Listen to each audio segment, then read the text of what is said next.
2011 সাল, তখন ক্লাস 9-এ পড়ি। সবেমাত্র গ্রুপের রেখা স্পষ্ট হতে শুরু করেছে। সারাদিন স্কুল আর বন্ধুদের সহিত আড্ডা দেওয়াই ছিল দৈনন্দিন রুটিন। ভালোবাসা কি সেটা নিয়ে তেমন কিউরিসিটি ছিল না। বন্ধুদের অনেকে দেখতাম প্রেম করে, হাত কাটে চিরকুট লেখে, ফোনে কথা বলে ইত্যাদি। সেদিন ছিল বুধবার। তাকে আমি প্রথম দেখি আমাদের ক্লাসের সামনে নিম গাছে হেলান দিয়ে দাঁড়িয়ে আছে, আর কার সাথে যেন কথা বলছে আর হাসতেছে। আমি লক্ষ্য করলাম হাসলে ওর বাম গালে অনেক সুন্দর একটা ডোল পড়ে, যা আমাকে ওই দিন বেশি মুগ্ধ করেছিল। তারপর থেকে যত দিন যেতে থাকলো আমার ততই মেয়েটিকে ভালো লাগতে থাকে। কথাটা আমি আমার সবচেয়ে কাছের বন্ধু বিলাসকে জানাই। বিলাস হয়তো ক্লাসের কারো সাথে কথাটা শেয়ার করে, আর পরে বিশেষ করে আমার আলামিন চাচার গার্লফ্রেন্ড, অর্থাৎ যাকে আমি স্যার ম্যাডামদের সামনেই চাচি বলে ডাকতাম, উনি আমাকে বলতেছে যে পছন্দ করে বলো না কেন। আমি বললাম, কেমন করে বলবো, মেয়ে ক্লাস 6-এ পড়ে, যদি স্যারের কাছে বিচার দেয়।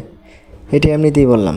আসলে সবচাইতে মজার ব্যাপার হচ্ছে, স্যারের কাছে বিচার দিলেও স্যার আমাকে কিছু করবে না, কারণ তখন আমরাই ছিলাম স্কুলের মাথা, যা বলতাম তাই করতাম। যাই হোক, পরের দিন চাচি আমাকে বলল, আজকে মেয়েকে তোমার কিছু বলতেই হবে। আমি কিছুক্ষণ ইতস্তত করে পরে বললাম, আচ্ছা বলবো। চাচি মেয়েকে আমাদের ক্লাসরুমে দক্ষিণের জানলায় এনে দাঁড় করালো আর বলল, নীল তোমায় কিছু বলতে চাই। আর চাচি বলল, এবার বলো, আমি পাশে আছি। কি বলবো বুঝছিলাম না। ওইদিকে মেয়েটা বারবার জিজ্ঞেস করছিল, কি বলবেন বলেন। না মানে? কি না মানে? মেয়েটা বলল। না মানে বলছিলাম কি এত না মানে বলছেন? বলেন কি বলবেন। আসলে হয়েছে কি, কালকে বলি না আজকেই বলেন, না হলে আমি গেলাম। এই শোনো, আমি না তোমাকে খুব পছন্দ করি। একদমই চোখ বন্ধ করে বলে ফেললাম। বলে সেখান থেকে চলে আসলাম। কিছুদিন পর, এই যে শুনছেন, মেয়েটি বলতেছে।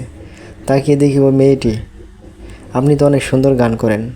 আমি সুন্দর গান করি কে বলছে তোমায়? কেউ বলেনি।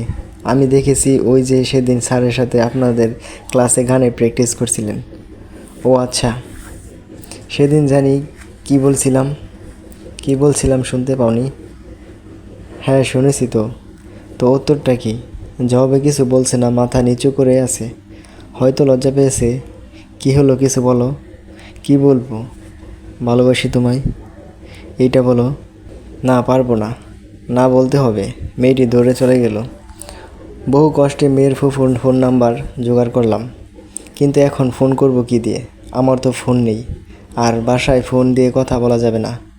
কয়েকদিন পর সে আমাকে পছন্দ করে বলছে, কিন্তু কথা খুব কম হতো ওর সাথে, কারণ ওই স্কুলে তার খালাতো বোন পড়তো। তারপরে একটা ফোন কিনলাম শুধু ওর সাথে কথা বলার জন্য। সম্পর্কটা বেশ ভালোই ছিল, কিন্তু ফোনেও কথা বলা সমস্যা। ওর সাথে প্রথম আমার ফোনে কথা হয়েছিল 37 সেকেন্ড, পরে আরেক দিন 53 সেকেন্ড। এই 2 দিন প্রতিদিন স্কুলে ছুটির পর তাকে বলে আসতাম যাচ্ছি, সেও আমাকে বলেই যেত। এইভাবে আমি ক্লাস 10-এ উঠলাম, কিন্তু হঠাৎ কি জানি হলো, সে বলল আমার সাথে সম্পর্ক রাখবে না। আমি স্কুলের পেছনে গিয়ে খুব কেঁদেছিলাম। বিলাস আমাকে ওদের ক্লাসে গিয়ে তাকে অনেক বুঝাইছে, কিন্তু লাভ হয়নি।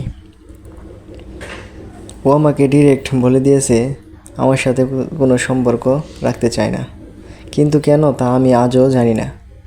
আমি বারবার জিজ্ঞেস করছিলাম, কেন সম্পর্ক রাখতে চাও না? সে আমাকে কিছু বলেনি। আমার মতো আরও অনেকে এই প্রশ্নটা করে থাকেন, কেন ছেড়ে গেলে? আমার কী দোষ ছিল? যারা চলে যায় তারা একটা কথাই বলে যায়, আমি জানি না। কেন এই কথা বলে তারাই জানে, আর উপরওয়ালাই ভালো জানে।